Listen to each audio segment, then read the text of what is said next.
This Lelland Top video is sponsored by Windsor. Download the app now and win cash daily. घर बैठे bore हो रहे हो तो अपना एक गेम खेल लीजिए भारत के best gaming platform WinZO app पे।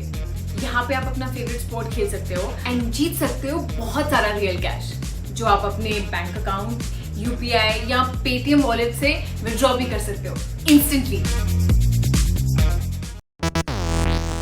शनिवार यानी 3 अप्रैल 2021 छत्तीसगढ़ के बीजापुर और सुकमा जिले की सीमा पर नक्सलियों और सुरक्षा बलों के बीच मुठभेड़ हुई।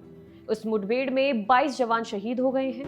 3 अप्रैल को मौके से एक जवान का शव बरामद किया गया था।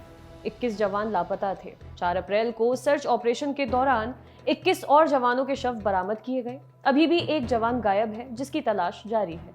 इस मुठभेड़ में 31 जवान जख्मी भी हुए हैं जिनका इलाज किया जा रहा है। केंद्रीय गृह मंत्री अमित शाह ने शहीदों को श्रद्धांजलि दी।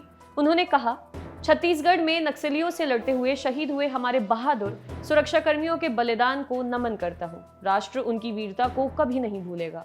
मेरी संवेदना उनके परिवारों के साथ है।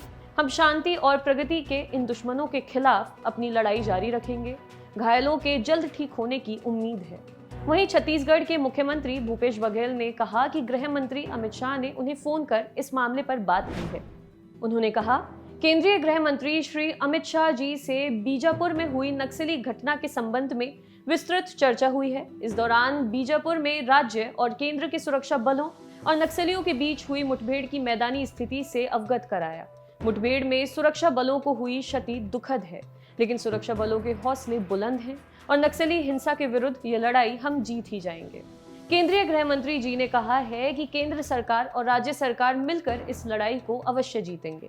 उन्होंने कहा कि केंद्र सरकार की तरफ से जो भी आवश्यक मदद होगी वो राज्य सरकार को दी जाएगी। साथ ही उन्होंने सीआरपीएफ के महानिदेशक को घटनास्थल पर जाने के निर्देश दिए हैं। इंडिया टुडे के संवाददाता आशीष पांडे ने बताया, अभी तक जो शव बरामद हुए हैं उनमें 9 सीआरपीएफ जवानों के हैं और बाकी डीआरजी जवानों के हैं। एक जवान अभी भी मिसिंग है। कुल 22 शव अभी तक बरामद हो चुके हैं। कल 5 जवानों की मौत की पुष्टि हुई थी, लेकिन शव एक ही बरामद हुआ था, कोबरा जवान का।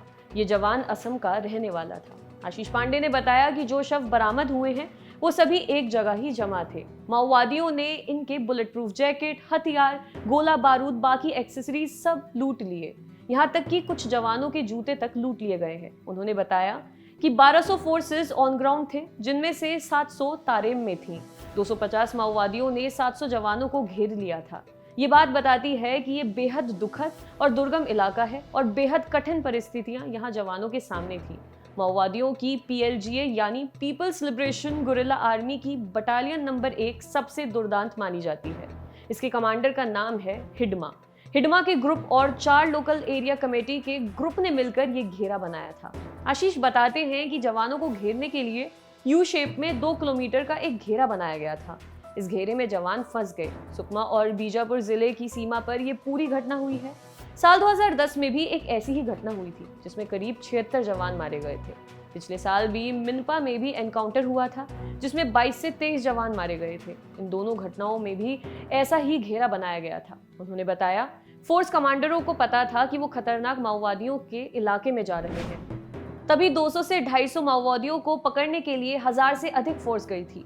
सभी जवान बेहद स्किल्ड थे, हथियारबंद थे, लेकिन फिर भी ऐसी स्थिति बनी। ये इलाका बहुत बहुत दुर्गम है। मौके से जवानों को केवल एक महिला नक्सली का शव बरामद हुआ है। हालांकि बड़ी संख्या में माओवादी मारे गए हैं और घायल भी हुए हैं, लेकिन सही संख्या के बारे में फिलहाल दावा नहीं किया जा सकता है। जिस महिला नक्सली का शव मिला है ये पीएलजीए की बटालियन 1 की मेंबर थी।